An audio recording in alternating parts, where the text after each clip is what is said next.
Coba bayangin, lu lagi jalan sendirian di tengah hutan, sunyi banget. Terus dari balik semak muncul sosok tinggi, kekar, matanya tajam kayak lagi mantau mangsa. Dan itu adalah seorang Neanderthal. Tapi seberapa bahaya sih mereka sebenarnya? Selama ini, Neanderthal atau Homo neanderthalensis sering digambarin kayak manusia purba yang primitif, bodoh, kasar, hidup di gua. Tapi emang beneran gitu?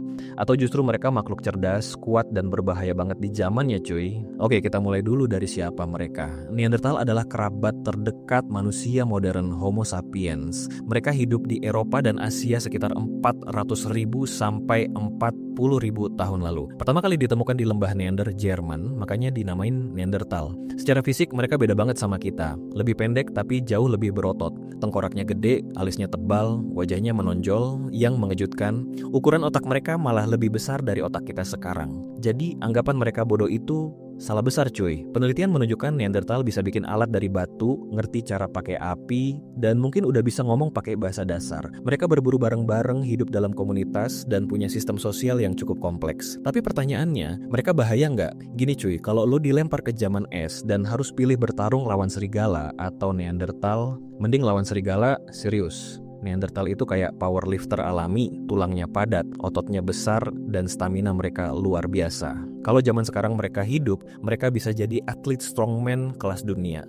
Mereka bukan cuma bertahan hidup, tapi juga pemburu ulung. Bayangin makhluk sekuat itu berburu memet dan badak berbulu, pakai tombak batu dan taktik kelompok. Menurut riset dari University of Cambridge, mereka pakai tombak lempar dan senjata jarak dekat buat memburu hewan besar. Mereka pasti punya skill bertarung yang gila banget. Jadi, kalau ditanya bahaya nggak?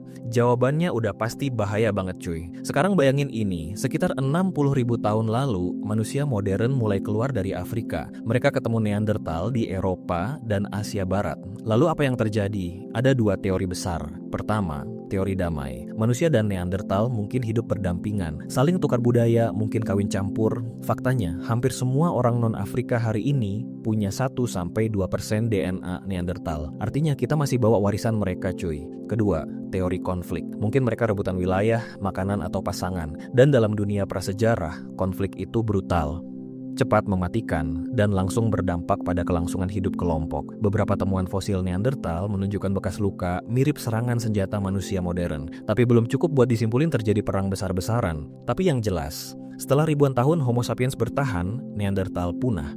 Pertanyaannya, mereka punah karena kalah saing atau karena kita?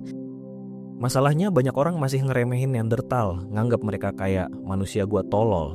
Padahal penemuan arkeologi terbaru nunjukin hal yang beda banget. Mereka bisa bikin perhiasan dari gigi hewan, pakai pigmen buat mewarnai tubuh, ngubur orang mati dengan ritual khusus, mungkin bahkan bisa main alat musik sederhana. Ini bukti kalau mereka nggak cuma punya otot tapi juga otak. Dan dalam dunia purba, strategi dan komunikasi bisa jadi kunci buat bertahan hidup cuy. Bayangin Neanderthal bikin jebakan buat rusa pakai taktik kelompok sambil nyanyiin lagu perang. Gila kan? Nah sekarang kita mainin imajinasi dikit. Gimana kalau Neanderthal nggak punah dan hidup bareng kita hari ini? Apakah mereka bakal jadi atlet MMA, tentara elit, atau justru malah dipinggirin karena dianggap berbeda? Lebih ekstrim lagi, gimana kalau mereka masih hidup di daerah terpencil, di pegunungan Siberia atau hutan Eropa Timur? Legenda kayak Almas dari Asia Tengah atau cerita rakyat Eropa Timur kadang nyebut makhluk berbulu, kuat, mirip manusia. Beberapa kriptozoologis bahkan percaya mungkin masih ada sisa populasi kecil Neanderthal cuy. Memang belum ada bukti nyata, tapi dunia purba itu penuh misteri. Nggak ada yang bisa kita pastikan 100%. Jadi, sebahaya apa orang Neanderthal? Mereka jelas bukan monster, tapi mereka adalah makhluk kuat, cerdas, dan sangat adaptif. Di zamannya, mereka bisa dibilang penguasa daratan. Mereka berburu mamalia besar, hidup di era yang ekstrim, dan punya sisi budaya. Namun, pada akhirnya mereka kalah. Entah karena iklim, sumber daya yang makin langka, atau karena manusia modern. Tapi jejak mereka tetap ada di DNA kita, di tulang belulang purba, dan di imajinasi kita yang nggak pernah berhenti bertanya. Sekarang gue tanya ke kalian, kalau Neanderthal masih ada, kira-kira kita bisa hidup berdampingan nggak ya cuy? Tulis pendapat lu di kolom komentar, dan jangan lupa subscribe buat bahasan dunia purba lainnya. Next, bahas apa lagi kita?